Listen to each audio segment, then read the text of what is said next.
So ayan ang mga langga, maglinis pa tayo ng lamesa, maglagay tayo ng sapin kasi magpapasko na eh. So ayan, tinanggal ko muna guys yung mga laman sa lamesa, mga nakapatong, para mailagay ko yung bago kong mantel. At kung ano pang mga anik-anik, nilinis ko muna, nilagay ko muna sa lapag. Tapos pinunasan ko muna bago ko ilagay yung mantel na bago. So ayan, makakalinis talaga ako guys kasi wala istorbo, wala yung bugoy ko, wala lahat.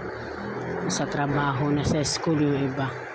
So ayan yung nabili kong kortina, ay mantel sa ukay sa halagang 30 pesos guys. Ayan, nilagay ko na siya sa mahaba kong lamesa. Ayan, kulay green siya, as in dark green talaga siya. Sakto lang siya sa lamesa ko guys. Ayan, ayan, sinukat-sukat ko na,